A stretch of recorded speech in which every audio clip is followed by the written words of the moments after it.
Hey everybody, Jeff Kelly here, Chief Instructor with Xilin Martial Arts in Corvallis, Oregon.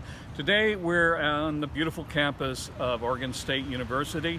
And I want to talk to you today a little bit about some of the philosophy that's contained in Chen Taijiquan that often doesn't get mentioned.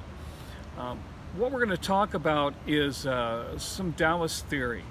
Now, I'm going to have to make a few clarifications here on the language. I'm going to do that throughout.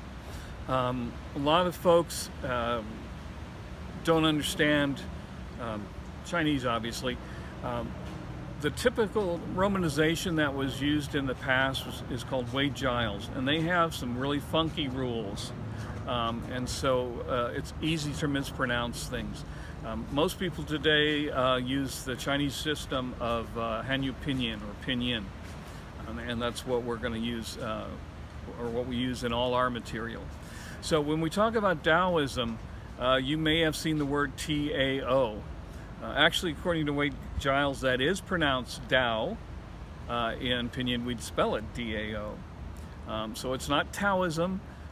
Actually, Tao, one of the meanings is peach. And so if we go back to the Tao Te Ching, or correctly the Tao Te Ching, if it's the Tao Te Ching, it means the way and the virtue of a peach. So Taoism is the religion. Okay, so Taoism has been around for several thousand years and even longer than that before records were kept. And they main responsibility for developing Qigong. But not Taiji, and we're going to talk about that today too. We're going to talk about Daoist cosmology really briefly.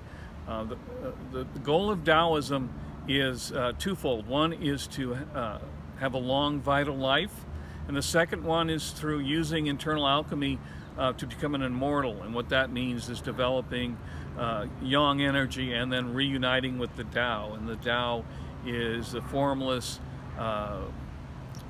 not energy, but way of all things, and Tao actually means way. So Daoist cosmology starts with Wuji. Wuji, we'll spell that W-U-J-I. Wuji means great nothingness, or ultimate nothingness. So Wuji is the primal chaos, primordial chaos.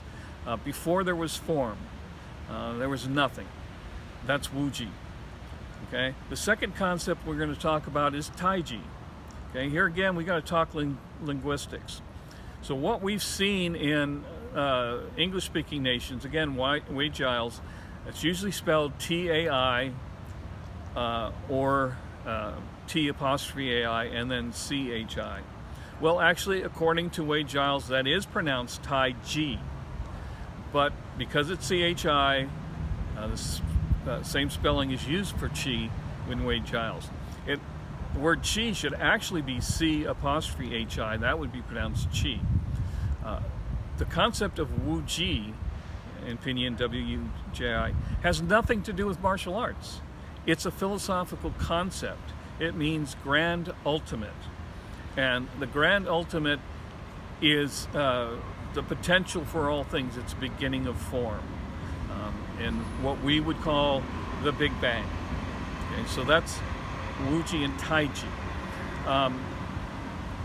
Taiji has nothing to do with martial arts. In China and Chinese, you would never confuse Taiji with the martial art because the characters are totally different.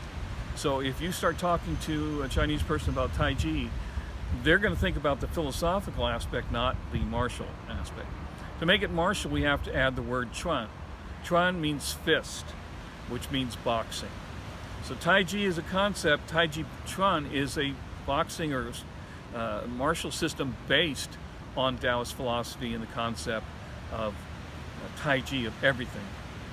So it literally translates as grand ultimate fist or grand ultimate boxing.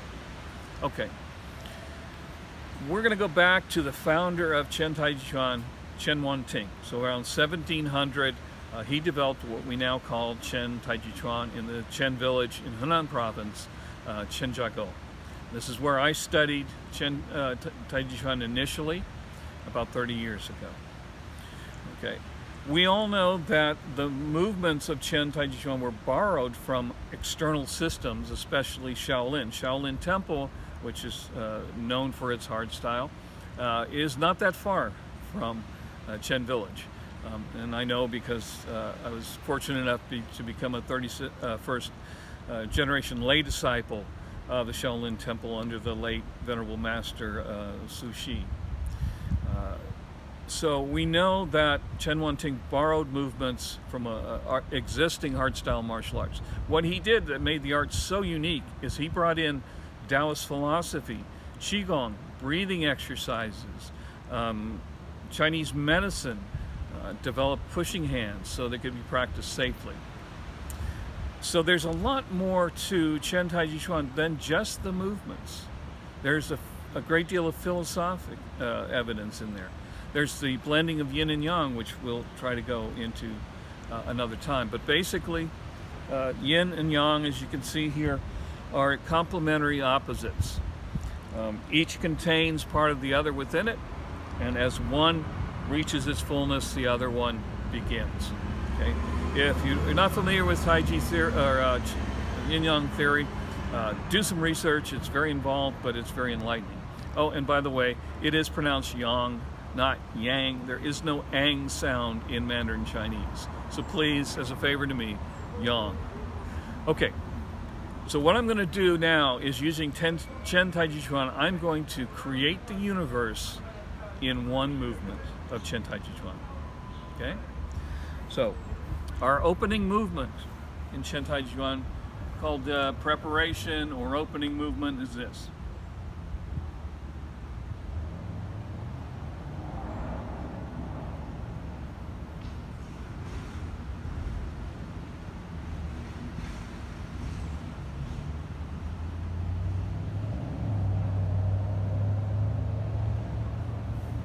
Okay, so what is that?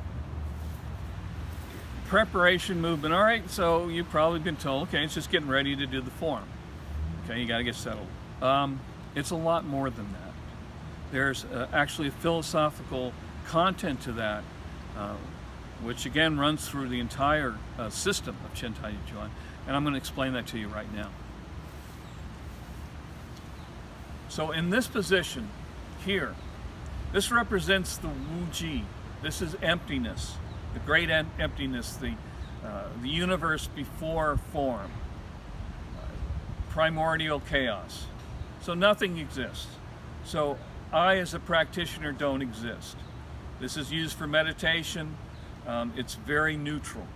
And on a practical basis, as a martial art, I can't defend myself from here.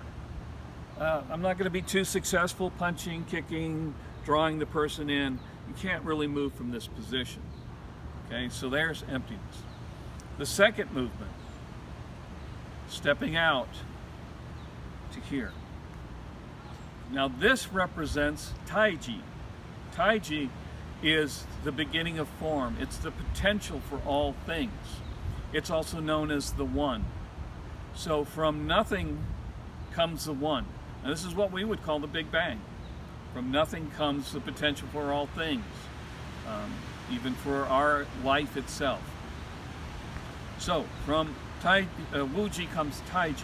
Now, as a form, I can defend myself, I can move, I can punch, I can do whatever I want to do from here. This is the beginning, the potential. Obviously, I'm not going to stay here forever.